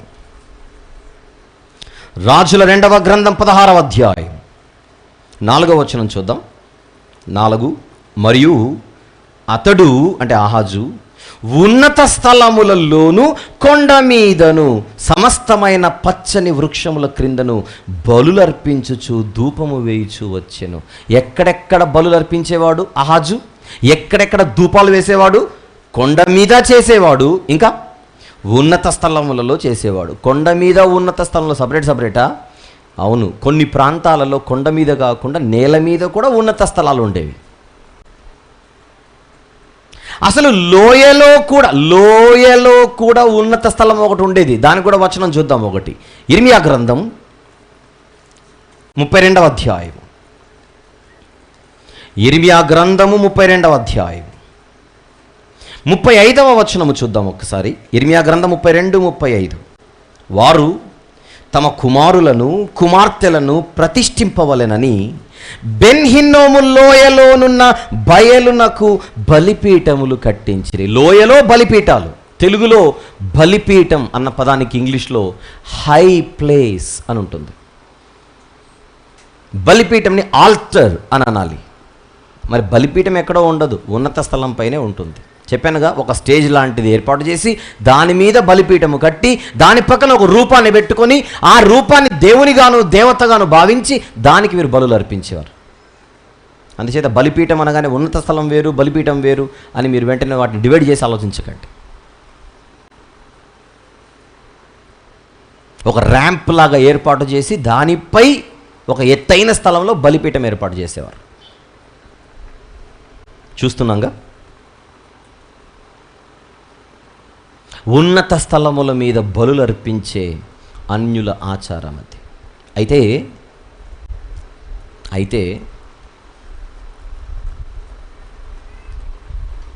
మనకు బైబిల్లో బలి గురించి ఒక సెంట్రల్ లెసన్ ఒకటి ఉంది. బలి గురించి మాట్లాడుతున్నాం. 66 పుస్తకాలలో సెంట్రల్ ప్లేస్ దేనికి అని అంటే బలికే. అది ఏ బలి? క్రీస్తు సిలువ బలియాగం. అది క్రొత్త నిబంధనలో జరిగింది. నిర్దోషమైన గొర్రెపిల్లగా ఆయన వర్ణించబడ్డాడు. ఆ అసలు గొర్రెపిల్లను సూచించడానికే పాత నిబంధనలో ఎన్నో గొర్రెపిల్లలు ప్రజల మధ్య ప్రజల పక్షాన వధింపబడినట్టుగా మనం చూస్తున్నాం. దేవుడు బలు అర్పించొద్దని చెప్పలేదు. అయితే ఆ బలులు 12 గోత్రాల వారైన ఇశ్రాయేలీలు, బాగా విందాం, 12 గోత్రాల వారైన ఇశ్రాయేలీలు ఎప్పుడైనా దేవుని దగ్గరకు వచ్చి బలులు అర్పించాలంటే ఆరిన నేల మీద, నువ్వు ఆస్ట్రేలియాలో ఉన్నా, అమెరికాలో ఉన్నా, ఆఫ్రికాలో ఉన్నా, లేకపోతే యూరప్లో ఉన్నా, ఎక్కడున్నా నువ్వు బలి అర్పించాలంటే చచ్చినట్టు యెరూషలేముకే రావాలి. అది పాత నిబంధనలో కట్టడ. నేను చాలా దూరం ఉన్నానండి ఆస్ట్రేలియాలో, ఇక్కడ నేను అర్పించేసుకుంటానంటే కుదరదు. ఆస్ట్రేలియాలో బలిపీఠాలకు ఎగ్జాంపుల్గా చెప్తున్నా, మనకు ఆస్ట్రేలియా అనే పదం తెలుసు కనుక. పొరపాటున మళ్ళీ బైబిల్లో ఆస్ట్రేలియా రెఫరెన్స్ చూపించని అడగకూడదు. ధర్మశాస్త్రంలో ఒక విధి, నువ్వు ఖచ్చితంగా యెరూషలేముకే రావాలి, బలులు కానీ ఏవైనా అక్కడే అర్పించాలని దేవుడు ఒక విధిని ఏర్పాటు చేశాడు. చూద్దాం ఒకసారి. ద్వితీయోపదేశకాండం 12వ అధ్యాయం. ద్వితీయోపదేశకాండము 12వ అధ్యాయం 5 నుంచి చదువుదాం. ముందుగా 5-6 వచనములు. మీ దేవుడైన యెహోవా మీ సమస్త గోత్రములలో తన నామమును స్థాపించుకొనుటకు నివాస స్థానముగా ఏర్పరచుకొని స్థలమును వెదికి అక్కడికే యాత్రలు చేయుచుండవలెను. మళ్ళీ, మీ దేవుడైన యెహోవా మీ సమస్త గోత్రములలో తన నామమును స్థాపించుకొనుటకు నివాస స్థానముగా ఏర్పరచుకొను స్థలమును వెదికి. 12 గోత్రాలు మీవైనా నేను ఒక స్థలాన్నే ఏర్పాటు చేసుకుంటాను, మీరు అక్కడికే యాత్రలు చేయాలి. 6వ వచనం, అక్కడికే మీరు మీ దహన బలులను, మీ బలులను, మీ దశమ భాగములను, ప్రతిష్ఠితములుగా మీరు చేయు నైవేద్యములను, మీ మొక్కుబడి అర్పణములను, మీ స్వేచ్ఛార్పణములను పశువులలోను గొర్రె మేకలలోను తొలిచూలు వాటిని తీసుకొని రావలెను. అక్కడికి తప్ప ఎక్కడెక్కడో చేస్తానంటే కుదరదని చెప్పాడు దేవుడు. 11వ వచనం కూడా చూద్దాం. 11వ వచనం, నేను మీకు ఆజ్ఞాపించు సమస్తమును అనగా మీ దహన బలులను, మీ బలులను, మీ దశమ భాగములను, ప్రతిష్ఠితములుగా మీరు చేయు నైవేద్యములను, మీరు యెహోవాకు మ్రొక్కుకొను మీ శ్రేష్టమైన మ్రొక్కుబళ్లను మీ దేవుడైన యెహోవా తన నామమునకు నివాస స్థానముగా ఏర్పరచుకుని స్థలమునకే మీరు తీసుకొని రావలెను. 13వ వచనం చూడండి ఎలా ఉంటుందో. 13వ వచనం, నీవు చూచిన ప్రతి స్థలమున నీ దహన బలులను అర్పింపకూడదు సుమి. యెరొబెయాము ఏం చేశాడు? ఏం పర్లేదు బేతేల్లో అర్పించండి, ఏం పర్వాలేదు దానులు అర్పించండి. ఎవడు చెప్పాడు నీకు అర్పించమని? ఏమంటున్నాడు 13వ వచనంలో? నీవు చూచిన ప్రతి స్థలమున నీ దహన బలులను అర్పించకూడదు సుమి. 14వ వచనం, యెహోవా నీ గోత్రములలో ఒక దాని యందు ఏర్పరచుకొను స్థలముననే నీ దహన బలులను అర్పించి నేను మీకు ఆజ్ఞాపించుచున్న సమస్తమును అక్కడే జరిగించవలెను. అక్కడే. కానీ వీళ్ళు ఎక్కడ పడితే అక్కడ, ఎలా పడితే ఎలా బలులు అర్పిస్తూ విస్తారమైన బలిపీఠాలు కట్టి దేవునికి విరోధులై ఆయన కోపాన్ని హెచ్చించి సమస్యను కొని తెచ్చుకుంటున్నారు. అయితే ఒక మాట చెప్తాను ఇక్కడ. ప్రవక్త అయిన సమూయేలు గారు, తెలిసిన వాళ్ళకి ఆ డౌట్ వస్తుంది, తెలియకపోతే గొడవ ఏం లేదు. కానీ గొడవ ఎప్పుడంటే రేపు పొద్దున తెలిస్తే మళ్ళీ. ప్రవక్త అయిన సమూయేలు గారు యెరూషలేములో బలులు అర్పించకుండా వేరే చోట బలులు అర్పించేవాడు. ఇప్పుడు ద్వితీయోపదేశ కాండము ప్రకారంగా అది తప్ప ఒప్ప? దాని ప్రకారంగా అయితే తప్పే. అయితే సమూయేలు గారు యెరూషలేములో కాకుండా తన సొంత ప్రాంతంలో బలులు అర్పించేవాడు. కానీ దేవుడు దాని విషయమై అభ్యంతరము చెప్పలేదు. ఎందుకు అని అడిగితే, సమూయేలు గారి కాలానికి యెరూషలేములో ఇంకా మందిరము కట్టలేదు కనుక. అర్థమైందా? సమూయేలు గారి కాలానికి ఇంకా యెరూషలేములో మందిరము కట్టలేదు గనుక. చూద్దాం సమూయేలు మొదటి గ్రంథం. అంటే ఆ డౌట్ ఇప్పుడు నేను చెప్పిన తర్వాత ఆ డౌట్ మీకు రాకూడదని. సమూయేలు మొదటి గ్రంథం 7వ అధ్యాయం 17వ వచనము చూద్దాం. 17, మరియు అతని ఇల్లు రామాలో ఉండినందున, రామాలో ఉండినందున అచ్చటికి తిరిగి వచ్చి అచ్చట కూడా న్యాయము తీర్చుచుండెను. మరియు అతడు అక్కడ యెహోవాకు ఒక బలిపీఠము కట్టెను. ద్వితీయోపదేశకాండలో చదువుకున్నాం, ఎక్కడ పడితే అక్కడ కట్టొద్దన్నాడు. మళ్ళీ సమూయేలు గారు కట్టారు ఇక్కడ. ఎందుకు కట్టాడని అడిగితే యెరూషలేము ఇంకా రెడీ అవ్వలేదు. ప్రత్యేకించి మందిరం ఇంకా కట్టబడలేదు. మందిరము కట్టబడడం కంటే ముందు వేరే ప్రాంతాలలో దేవునికి బలులు ఇచ్చేవారు. గుర్తుపెట్టుకోవాలి. వేరే ప్రాంతాలలో మందిర నిర్మాణము జరక్కముందు ఆ బలి ఎవరికి ఇచ్చేవారు? యెహోవా దేవునికి ఇచ్చేవారు. వేరే దేవతలు దేవుళ్ళుగా పిలువబడే వారికి కాదు.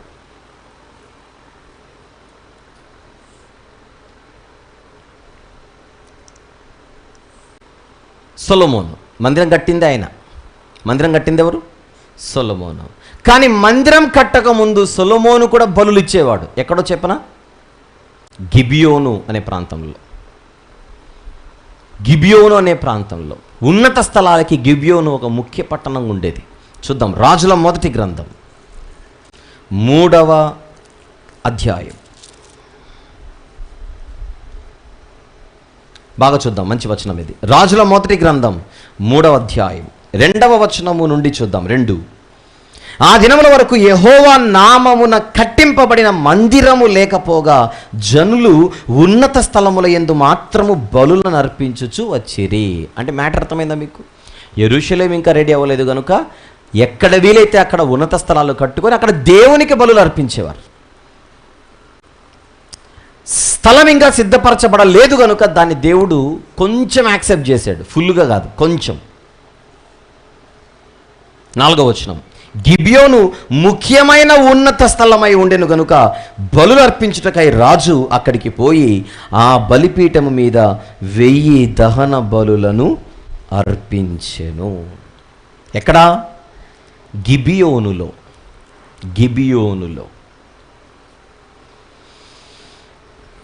ఉన్నత స్థలాల గురించి మనం మాట్లాడుకుంటున్నాం. మీకా గ్రంథంలో మనం మాట్లాడుకుంటోంది ఏంటి? మీకా గ్రంథంలో ఉన్నత స్థలాలు ఎక్కడున్నాయి అని అడిగితే యెరూషలేములో ఉన్నాయి కదా అంటున్నాడు. వచనం 1వ అధ్యాయం, మీకా గ్రంథం 1వ అధ్యాయము 5వ వచనము మనం చదువుకుంటున్నాం. జాగ్రత్తగా దాన్ని ఇంకొకసారి చదువుకుందాం. కమాన్.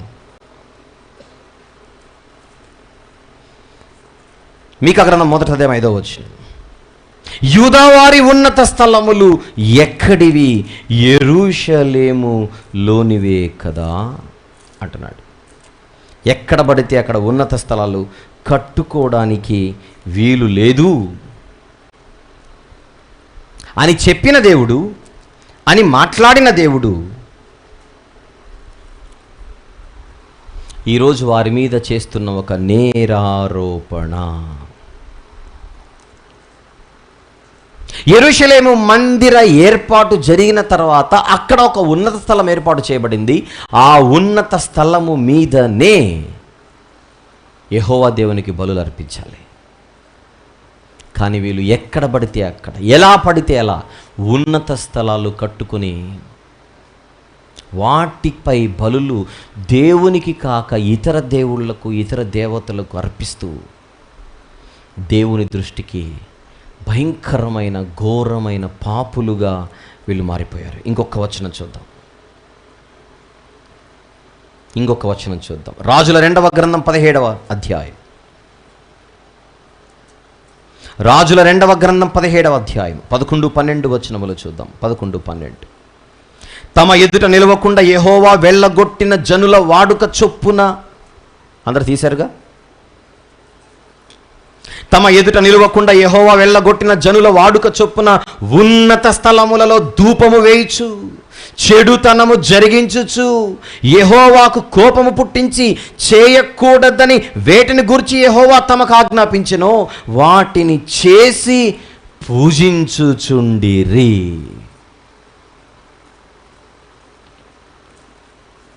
అందుకే తీర్పు.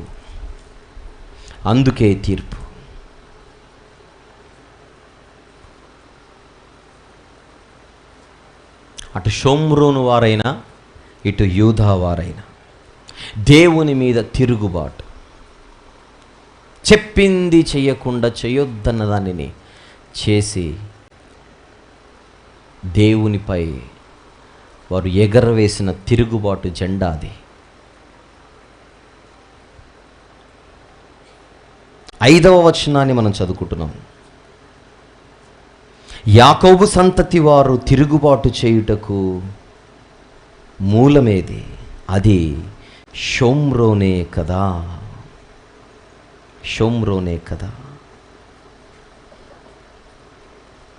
యూదావారి ఉన్నత స్థలములు ఎక్కడివి?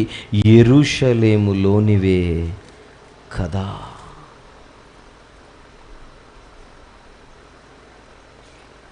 ఎంటర్ అయిపోయాడు దేవుడిక. వాళ్ళు చేస్తున్న పాపాలను ఒక్కొక్కటి తీసుకొని మాట్లాడబోతూ మొట్టమొదట ఆయన ప్రస్తావిస్తున్నది ఉన్నత స్థలాల గురించి.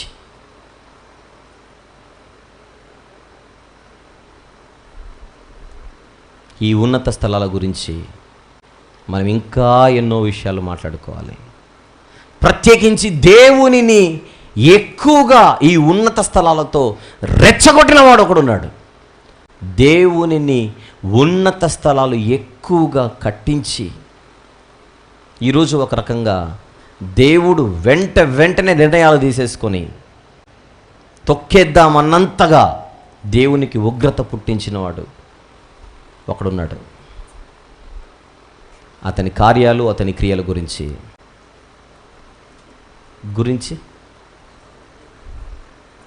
5 నిమిషాల బ్రేక్ తర్వాత క్లాస్ కంటిన్యూ చేస్తాం. చిన్న బ్రేక్. ప్రార్థన. ప్రేమగల తండ్రి, కృపగల దేవ, మీ పిల్లలుగా మేము కూడుకొని మీ గ్రంథాన్ని, ఆ గ్రంథములోని ఒక పుస్తకాన్ని ధ్యానిస్తుండగా మీరు నడిపిస్తున్నందుకు కృతజ్ఞతలు తండ్రి. ప్రతి విషయాన్ని కూలంకషంగా మాట్లాడుకోవాల్సిన అవసరత ఉన్నది కనుక మాట్లాడుకొనుచున్నాం. ఇంకా మాకు సహాయం చేసి మరింత గొప్పగా నడిపించమని, కాసేపట్లో మళ్ళీ మేము ధ్యానంలోనికి ప్రవేశిస్తుండగా కృప దయచేయమని యేసు ప్రభువారి పవిత్రమైన నామములో ఈ ప్రార్థన సమర్పిస్తున్నాము తండ్రి. ఆమెన్.